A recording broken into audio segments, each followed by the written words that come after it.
Principal component analysis that we saw until now was basically finding a linear projection.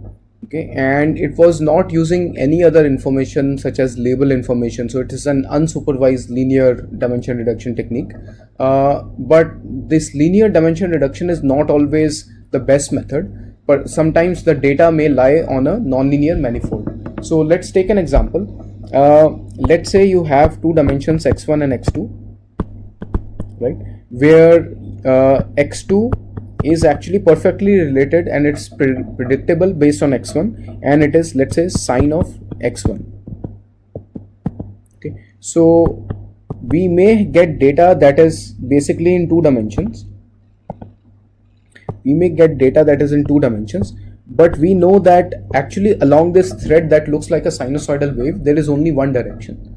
So we can take this thread and we can stretch it, and we will get only one dimension, and it can be the y dimension in which we want to find the data.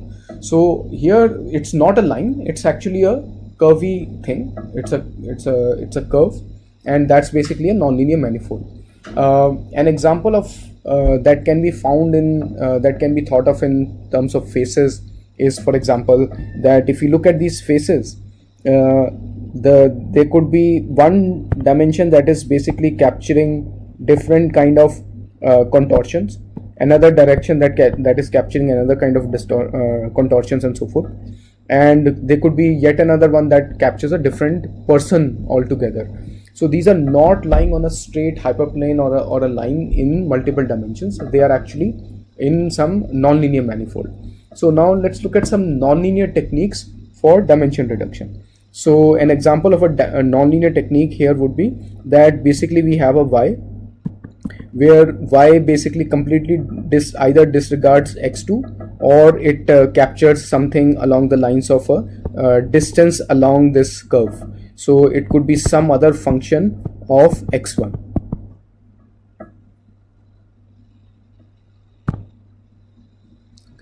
So one straightforward idea to go from linear to nonlinear dimension reduction is to use the kernel trick. So this kernel trick we are familiar with from support vector regression and support vector classification.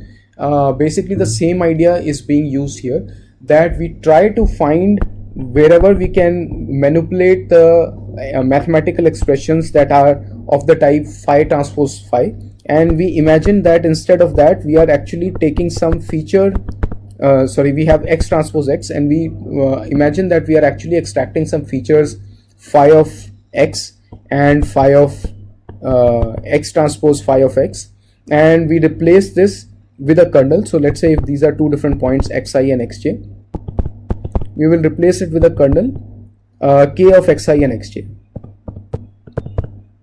or in short I will only call it k of ij.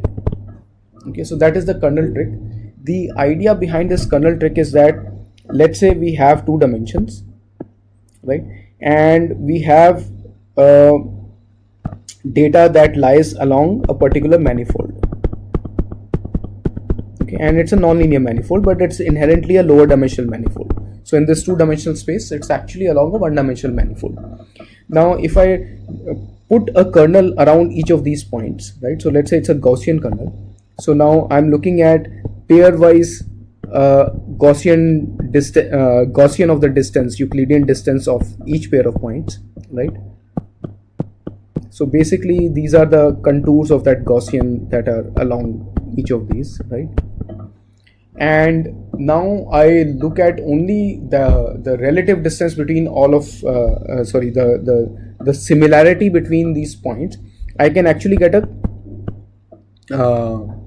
gram matrix K. Okay, and by viewing everything in that gram matrix in the new space, let's say this is, I can only draw phi 1 and phi 2, and this was x1 and x2. In that phi 1 and phi 2 space, hopefully these points will be lying on a linear manifold. This phi 1 and phi 2 is going to be so high dimensional, it's not going to be just phi 1 and phi 2, it will be phi 1, phi 2, phi 3 up to, let's say, phi infinity even, for some kind of kernels, that in that high dimensional space there would be some fewer dimensions. There will be actually just one direction in which all of these will be linear. Okay, so basically that is what we are aiming for, and for that we will use the kernel trick. Okay, so recall that, let's say if we were working in without the kernel, that your covariance matrix C times its eigenvector u of I, ui, ith eigenvector, was ith eigenvalue times the same eigenvector, lambda I times u of I. Okay, and what is this C? It is basically 1 by n of z transport z. So here z was mean centered, x was the original data matrix, but then we mean centered it. Now also recall that we can now replace this z transpose z, right? We can replace this with phi of z transpose. Basically this is all that we have to do. This is the kernel trick. When we do that, so we get this times u of I, and this is equal to n lambda I u of I. This is another u and another lambda, but because we change from z to phi of z, but without changing notation, let's say this was a linear kernel, this was a linear mapping, then it is basically just the same thing, right? Now what we get now is that we can now substitute for u of I, we can, instead of that, we can substitute a quantity which is ain times phi of zn. Okay, and sum this over all n. Okay, so that will be for the ith dimension.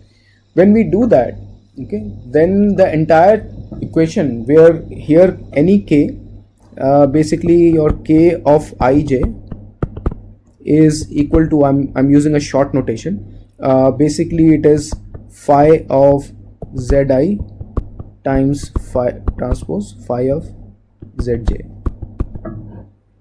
Okay, so with that notation, what I will get is, when we substitute it back into this, right, into this equation, what we'll get is a sum over n of k ln, and then sum over m of aim k nm, and that will be equal to, on the right hand side we will have n times lambda I, and this u of I will be, when we do the substitution, we'll get sum over n of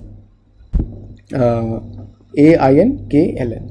Okay, so this k ln is because we also have another phi multiplied on both sides, so that we get a kernel.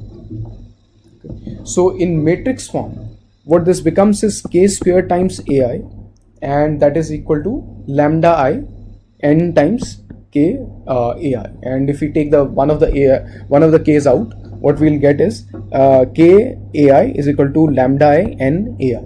So this is precisely another form of the eigenvalue problem that we want to find for the kernel matrix. We want to find the eigenvectors ai now instead of ui, which was for the C matrix. Instead of for that matrix, we want to do it for the K matrix. Okay, such that this is the eigen decomposition of the kernel matrix. Now keep in mind that this eigen decomposition is now going to be in n cross n space, right? No longer in d cross d space, right? So your kernel matrix, what is the dimension of your kernel matrix? The dimension of the kernel matrix is that K belongs to R to the power n by n. So this is in n by n space.